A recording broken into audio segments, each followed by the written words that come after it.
ज्योतिरादित्य सिंधिया और सचिन पायलट जो कांग्रेस में अपनी अलग धमक रखते थे, इनमें से महाराज यानी कि ज्योतिरादित्य सिंधिया कांग्रेस को अलविदा कह चुके हैं, तो दूसरे सचिन पायलट जो कि राजेश पायलट के बेटे हैं और राजनीति उनको विरासत में मिली है।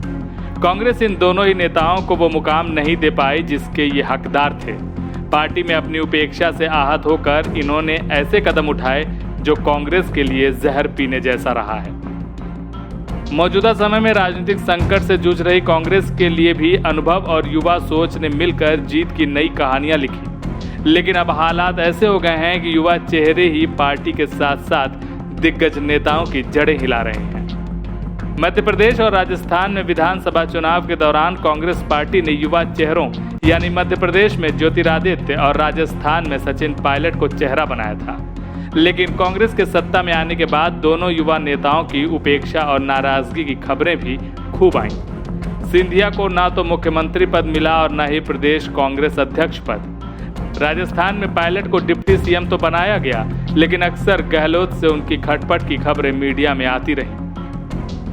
सचिन पायलट और ज्योतिरादित्य सिंधिया कांग्रेस के लिए उन राज्यों में चुनौती बनकर उभरे जहां मुख्य विरोधी बीजेपी हमेशा से मजबूत रही।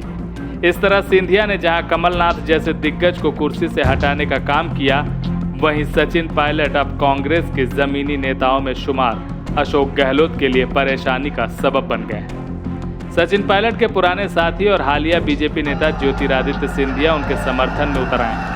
सचिन और महाराज की दोस्ती बहुत पुरानी है। कहा जाता है कि वो एक दूसरे के काफी करीब हैं। राजनीति में इनकी दोस्ती को शोले के जय वीरू की जोड़ी कहा जाता है।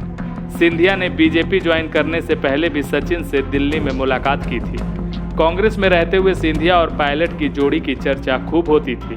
दोनों कई मौकों पर एक साथ देखे जाते रहे। आज जब वो बीजेपी में हैं तो अपने दोस्त सचिन के लिए खड़े हो गए। ज्योतिरादित्य ने सचिन के पक्ष में ट्वीट करते हुए सीएम गहलोत पर आरोप भी लगाए हैं। सिंधिया का कहना है कि कांग्रेस में काबिलियत की कोई अहमियत नहीं है। कांग्रेस से सचिन के बागी हो जाने के कयासों को तब और हवा मिली जब रविवार को उन्होंने अपने करीबी और मध्य प्रदेश में कांग्रेस को झटका दे चुके ज्योतिरादित्य सिंधिया से एक लंबी मुलाकात की।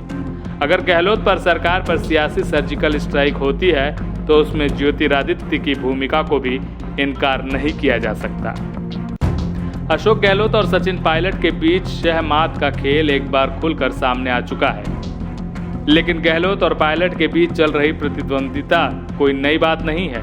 इससे पहले गहलोत और सीनियर पायलट यानी सचिन के पिता और कांग्रेस के दिग्गज नेता रहे राजेश पायलट के बीच में भी हमेशा 36 का आंकड़ा रहा।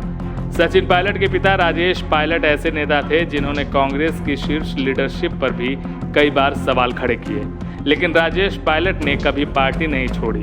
पर अब 2 दशक में हालात बदल चुके हैं। जूनियर पायलट भी एक युवा नेता के रूप में अपनी अलग छवि बना चुके हैं। क्या सचिन पायलट भी ज्योतिरादित्य सिंधिया की राह पर चलेंगे और कांग्रेस से इस्तीफा देकर बीजेपी में शामिल होंगे? हालांकि आखिरी फैसला सचिन पायलट को ही लेना है।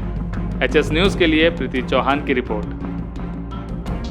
देश और दुनिया से जुड़ी सभी प्रमुख खबरों के लिए हमारे चैनल को सब्सक्राइब करें और लेटेस्ट वीडियो पाने के लिए बेल आइकन को जरूर दबाएं। साथ ही हमारे वीडियो को लाइक और शेयर करना ना भूलें।